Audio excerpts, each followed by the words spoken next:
Hello guys, welcome to my channel crypto पत्रिका channel में आप सभी का स्वागत है। आज हम देखेंगे कि टोकन और कॉइन बर्निंग क्या होता है और इसको किस प्रोसेस के माध्यम से हम टोकन बर्न करते हैं। अच्छा, बर्न कौन करता है और बर्न करने से क्या फायदा होता है। साथ में ही हम देखेंगे एक नया कॉन्सेप्ट जैसे प्रूफ ऑफ वर्क। आपने देखा होगा proof of staking, proof of work. इसमें हम देखेंगे प्रूफ ऑफ बर्न क्या होता है। चलिए आइए शुरू करते हैं।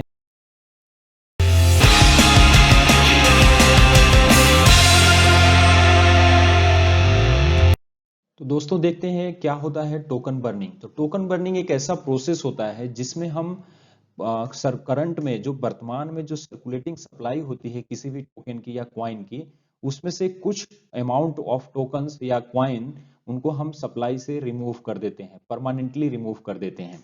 तो ये होता है टोकन बर्निंग। आइए चलिए देखते हैं कि टोकन बर्निंग कैसे प्रोसेस करता है। तो किसी भी क्वाइन को अगर हमें हटाना होता है, अगर करंट की जो सप्लाई चल रही है उसमें उसमें से, तो हम उसको ऐसे वॉलेट एड्रेस में सेंड कर देते हैं जहां पे जो वॉलेट एड्रेस सिर्फ और सिर्फ क्वाइन को रिसीव करता है। मीन्स ऐसा वॉलेट एड्रेस जहां पे कोई ट्रांजेक्शन करने का या विड्रॉल करने का या फिर सेंड करने का फैसिलिटी नहीं होता है, सिर्फ वो वॉलेट रिसीव कर सकता है क्वाइन। और ऐसे वॉलेट्स को हम ईटर या बर्नर एड्रेस भी बोलते हैं। एक ऐसा एड्रेस जहां पे सिर्फ रिसीव करने की फीचर्स है, मीन्स फैसिलिटी है, उसको हम ईटर या बर्नर एड्रेस बोल देते हैं। जनरली आप देखते होंगे कि क्रिप्टो करेंसी जो वॉलेट्स होते हैं उसमें प्राइवेट की जो होता है अहम रोल अपनाता है। मीन्स आपके पास एक पासवर्ड होता है एज अ प्राइवेट की, उसके थ्रू आप क्या करते हैं, अपनी क्रिप्टो वॉलेट को एक्सेस कर लेते हैं और उसमें रखे हुए जो भी क्रिप्टो करेंसी हैं उनको कहीं पे सेंड कर सकते हैं, अलग अलग ट्रांजेक्शन्स कर सकते हैं, साथ में विड्रॉ कर सकते हैं आप। लेकिन बर्नर एड्रेस के जो वॉलेट्स होंगे या बर्नर एड्रेस के जो प्राइवेट की होते हैं वो एग्जिस्ट ही नहीं करते। मतलब बर्नर एड्रेस होता है उसका कोई प्राइवेट की नहीं होता है, इसलिए उसको कोई भी एक्सेस नहीं कर पाएगा। कि एक ऐसा एड्रेस जहां पे हम कोई अमाउंट अगर ट्रांजेक्शन कर दे रहे हैं या कोई भी टोकन वहां पे भेज दे रहे हैं तो वापस उसको रिकवर करना इम्पॉसिबल हो जाता है। मतलब वो हमेशा के लिए टोकन वहां पे चला जाता है। तो इसी को हम टोकन बर्निंग प्रोसेस भी बोलते हैं। उदाहरण के लिए अगर दें, रियल लाइफ का एक एग्जांपल दें कि एक ऐसा बैंक का अकाउंट नंबर जहां पे अकाउंट का लॉगिन आईडी तो है बट पासवर्ड आपके पास है ही नहीं। अब मान लीजिए कोई दूसरा बंदा जो है जिसके पास आपका अकाउंट नंबर है आपको पैसा ट्रांजेक्शन कर देता है। अब पैसा ट्रांजेक्शन तो आप आपके थ्रू चला जाएगा उसके अकाउंट में, लेकिन उसका अकाउंट का एक्सेस किसी के पास है नहीं। तो अब आप क्या कर सकते हैं, आप कुछ नहीं कर सकते उसमें। मतलब वापस ना तो पैसा ले सकते हैं, ना वो व्यक्ति जिसका अकाउंट है ना तो वो एक्सेस करके उसको रिकवर कर सकता है, क्योंकि उसका पासवर्ड ही नहीं है अकाउंट का। तो ये एक रियल लाइफ एग्जांपल हो। चलिए आइए देखते हैं कि आखिर में कौन टोकन को बर्न करता है। तो कोई भी कंपनी अपना टोकन इनिशियल में रिलीज करती है फंड रेज करने के लिए, तो कुछ हिस्सा जो होता है उसका कंपनी के ओनर्स के पास भी होता है। जैसे डेवलपमेंट टीम के पास 10% से 20% हिस्सा वो अपने पास रखते हैं। उनके जो प्रमोटर्स होते हैं या इन्वेस्टर्स होते हैं, जो बड़े होते हैं, बड़े इन्वेस्टर्स होते हैं, वो भी अपने पास कुछ अमाउंट रखते हैं। तो ये लोग क्या करते हैं, टोकन को बर्न करते हैं समय समय पर, ताकि आगे उनका मार्केट में उनकी डिमांड और सप्लाई के बीच में बैलेंस बना रहे।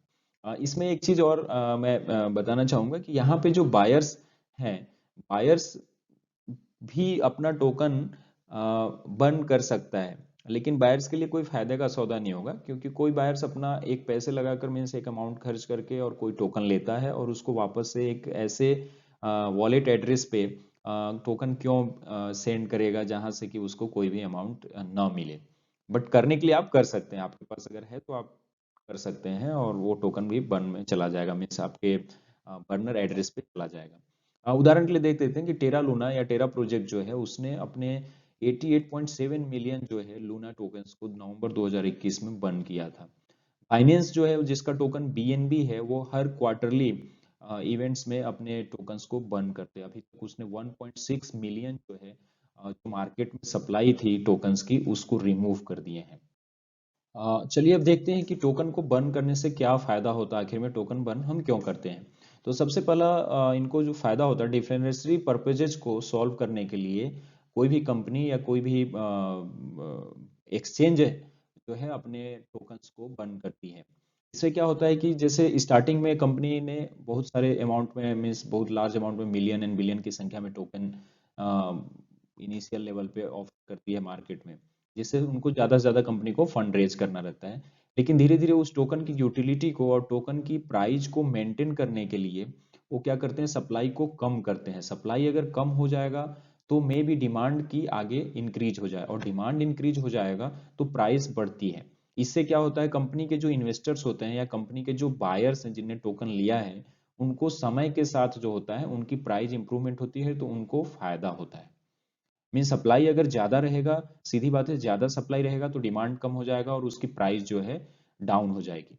तो इसलिए डिफरेंशियरी पर्पज के लिए भी टोकन्स बर्न किया जाता है, और इन्वेस्टर्स और हमारे जो बायर्स हैं उनको कुछ प्राइस अप होने से उनको कुछ फायदा पहुंचाने के लिए कंपनियां यहाँ पे टोकन। दूसरा पॉइंट होता है कि क्यों टोकन बर्न करती हैं कंपनियां, तो एक होता है प्राइस मेंटेन करने के लिए भी करते हैं। कुछ स्टेबल्स कॉइन्स होते हैं, जैसे आपने देखा होगा टीथर यूएस डीसी, इस टाइप के जो कॉइन हैं, ये क्या होते हैं, स्टेबल्स कॉइन्स है। इसका मतलब ये होता है कि जैसे जो गवर्नमेंट्स की कॉइन होती हैं कि भाई कोई करेंसी होती है तो उसके बैक में कुछ न कुछ असेट्स होते हैं जो रखे जाते हैं, तो ऐसे ही टीथर को जनरली माना जाता है कि उसके पीछे यूएस डॉलर जो है उसका, उसके आसपास ही उसका प्राइस रहता है और वो बैक करता है उसको। अब एग्जैक्ट नहीं मालूम कि क्या है, बट माना जाता है ऐसा है कि यूएस डॉलर जो है उसमें बैक करता है। तो यहाँ पे भी एक स्मार्ट कॉन्ट्रैक्ट के थ्रू एक ऐसा प्रोग्राम बना दिया जाता है कि अगर मान लीजिए इस कॉइन की, मींस टीथर कॉइन की अगर ज्यादा डिमांड होने लगती है तो एक एक लिमिट के बाद ऑटोमेटिक जो है वो उसके सप्लाई को कम करने के लिए, मीन्स क्वाइन को, ईथर क्वाइन को क्या करेंगे, बर्न करना चालू कर देता है automatic process, means smart contract. और जैसे ही अगर सप्लाई आपकी, डिमांड अगर बहुत ज्यादा हो रहा है तो सप्लाई को थोड़ा सा और इंक्रीज करने के लिए, ताकि प्राइस जो है एक बीच में रहे, स्टेबल रहे, तो ऑटोमेटिक करने की, अगर जैसे डिमांड ज्यादा हुआ, ज्यादा डिमांड होने लगती है तो सप्लाई को थोड़ा सा बढ़ा देते हैं ताकि प्राइस मेंटेन रहे। जैसे ही डिमांड कम हो जाएगा तो सप्लाई को कम कर देंगे। तो ये मैकेनिज्म भी हम अपनाते हैं टोकन बर्निंग के समय, कंपनियां अपनाती हैं इसको, मेंटेन करती हैं प्राइस को, जो स्टेबल्स कॉइन्स। तीसरा देखते हैं, तीसरा, to incentivise the token holders. अच्छा, जो हमारे इन्वेस्टर्स हैं या बायर्स हैं, वो एक कॉइन को लेकर अपने पास रखे हैं, तो समय के साथ उस कॉइन की जो वैल्यू है उसको बढ़ाने के लिए भी कंपनी क्या करती है कि वो अपने कुछ अमाउंट्स के जो मार्केट में सप्लाई है उसके कुछ अमाउंट्स को वहां से हटा देती है, जिससे हटाने से क्या होगा कि हमारा सप्लाई कम हो जाएगा, और सेम सप्लाई कम हो जाएगा, डिमांड ज्यादा हो जाएगा तो प्राइस अप हो जाएगा। तो इससे किसको फायदा होगा, जो टोकन होल्डर्स हैं जिनने बाय किया है उनकी प्राइस इंप्रूव हो जाएगी और उससे उनको फायदा होगा। तो इस कारण से भी क्या करती हैं जो कंपनियां हैं उस समय समय पे अपने टोकन्स को बंद कर देती हैं। सिंपल ऐसा ही स्टॉक्स मार्केट में जैसे बोलते हैं कि हम बाइंग बैक करते हैं, कंपनी खुद के शेयर को वापस से खरीद लेती है थोड़े से ऊंचे दामों में, जिससे क्या होता है उनके जो इन्वेस्टर्स हैं उनको भी फायदा होता है। चौथा जो पॉइंट है इसमें, burning tokens can also benefit those stakes tokens. अब बहुत सारे आप देखे होंगे कि टोकन को स्टेक करके रखा जाता है, तो स्टेक करने से भाई कोई इन्वेस्टर आके स्टेक कर रहा है आपके टोकन को, मीन्स आपके लिए पैसा जो है, फंड फंड जो है रख रहा है आपके पास, तो उसका कुछ उसको इंसेंटिव मिलना चाहिए और कुछ फायदा होना चाहिए। तो स्टेकिंग में भी फायदा हो समय के साथ, मीन्स आपकी वैल्यू बढ़े, इसलिए भी टोकन बर्न कर दिया जाता है, मीन्स सप्लाई को कंट्रोल कर लिया जाता है। तो ये देखिए, ये है कि सप्लाई को कंट्रोल करने के लिए बेसिकली ये करते हैं, और इससे किसको फायदा होता है, इससे इन्वेस्टर्स को फायदा हो जाता है, और टोकन की प्राइस होती है उसको कंट्रोल किया जाता है, और सप्लाई को हम कम करके अपने स्टेकिंग वाले जो स्टेकर्स होते हैं उनको भी हम फायदा पहुंचाते हैं इस टाइप से। और दूसरा एक मेन पॉइंट है, जो कुछ स्टेबल्स कॉइन्स है उनमें स्मार्ट कॉन्ट्रैक्ट के द्वारा ऑटोमेटिक जो है प्राइस का मूवमेंट, मींस अगर अप हो गया, एक लेवल से अप हो गया, तो वहां पे क्या होता है, टोकन्स को, टोकन्स की सप्लाई बढ़ा दी जाती है। अगर प्राइस डाउन हो जाता है तो वहां पे टोकन की सप्लाई को कम कर दिया जाता है, मीन्स बंद कर दिया जाता है। तो ये ऑटोमेटिक होता है, ये टीथर यूएसडीटी के यूएसडीसी के केस में जनरली इस टाइप का मैकेनिज्म। अब देखते हैं कि क्या होता है। अभी तक आपने देखा होगा प्रूफ ऑफ वर्क, देखा होगा जो बिटकॉइन के बैक में काम करता है। आपने देखा होगा प्रूफ ऑफ स्टेक जो इथेरियम के बैक में काम करता है। मीन्स ये क्या कंसेंसस प्रोटोकॉल्स होते हैं ब्लॉकचेन के, proof of work, proof of stake. तो ये कार्य करते हैं अलग अलग क्वाइंस के और अलग अलग आपके यूज केसेस के हिसाब से। बट यहाँ पे हम देखेंगे प्रूफ ऑफ बर्न क्या होता है। तो प्रूफ ऑफ बर्न एक्चुअली में कुछ नहीं है, कुछ क्रिप्टो माइनर्स होते हैं जो स्टैकिंग करके, मतलब आप देखेंगे कि अभी जैसे इथेरियम में क्या है, प्रूफ ऑफ स्टेक है, मतलब कि जिसने जितना ज्यादा स्टेक अगर करेगा इथेरियम का, उसको उतना ज्यादा संभावना होती है कि वो माइनिंग या वो वैलिडेट कर पाए ट्रांजेक्शन को, और वो अगर ज्यादा वैलिडेट करेगा ट्रांजेक्शन को तो उसको रिवार्ड के तौर पे ज्यादा अमाउंट्स ऑफ इथेरियम मिलेंगे, तो इससे उसका प्रॉफिट होता है जो माइनर होते हैं उनके लिए। तो यहाँ पे भी कई बार माइनर्स क्या करते हैं कि वो अपने जो उनके पास टोकन्स होते हैं उसको बर्न करके वो क्या करते हैं, माइनिंग की राइट्स प्राप्त करते हैं। मीन्स नए ब्लॉक के माइन करने का राइट उनको मिल जाता है, अधिकार मिल जाता है।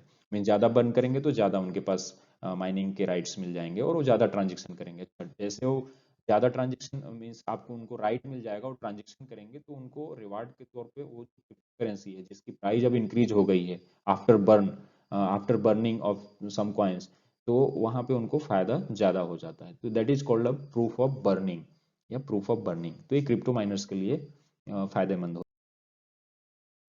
और हाँ दोस्तों, अगर आपको ये वीडियो अच्छा लगा हो तो प्लीज़ लाइक एंड सब्सक्राइब कीजिएगा, और अगर कोई डाउट्स एंड कन्फ्यूजन या कोई क्वेश्चन हो तो कमेंट करके ज़रूर पूछिएगा। मैं आपके क्यूरी और प्रश्नों का उत्तर देने का पूरा कोशिश करूँगा। तब तक के लिए थैंक यू, बाय बाय।